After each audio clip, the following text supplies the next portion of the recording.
Hello everyone, Rabbi Rosen here. It's very good to be with you, and it's wonderful that I've had an opportunity to not only visit Israel, but to reflect upon the experience of being there with members of our Jewish Federation, Greater Hartford. We'll have some thoughts to share this evening and tomorrow, and next week we will be also inviting participants in that trip to come forward for an aliyah, and I will also have next Friday some additional pictures and images and ideas that reflect upon what we experienced in Israel. In the meantime, a thought about this week's portion. A question about a question. What is the first question in the entire Hebrew Bible? And the answer is Ayeka, where?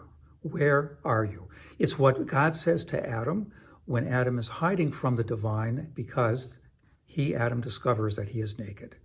Now, it's not really much of a question on God's part because God certainly knows where Adam is, but it's an invitation.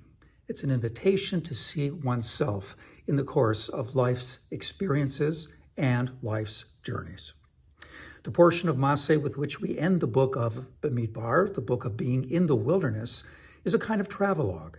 It's a statement of here you went from this place to this place to this place, and though there are a lot of different places named, it turns out that if you read carefully, the Israelites only wandered about 20 times during the course of their 38 years in the wilderness. Our tradition later reflected upon this anomaly with a little story about a king whose son was ill, and they journeyed to try to find help. And in the meantime, they paused at certain places, and the king said to his son, "Here is where we slept, here is where we ate, here is where you had a headache," as a way of saying, let's establish links with the places we have seen. Journeys in Torah are not only about physical experiences from point A to point B. There are journeys of the soul. There are journeys of trying to come to grips with where we are in life.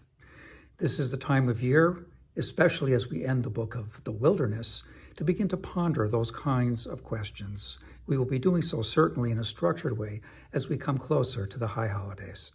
But in the meantime, I hope we might take to heart this question. Where are you on life's journeys? Where are you, where are all of us in terms of our relationship with the Jewish people and our Jewish identities as a whole? Something additional that our Torah portion seeks to have us ask. And as we struggle and wrestle and cope with the kind of challenges these questions have, I believe they will yield blessings, some clarity, an invitation to being capable of going deeper because the journey never ends.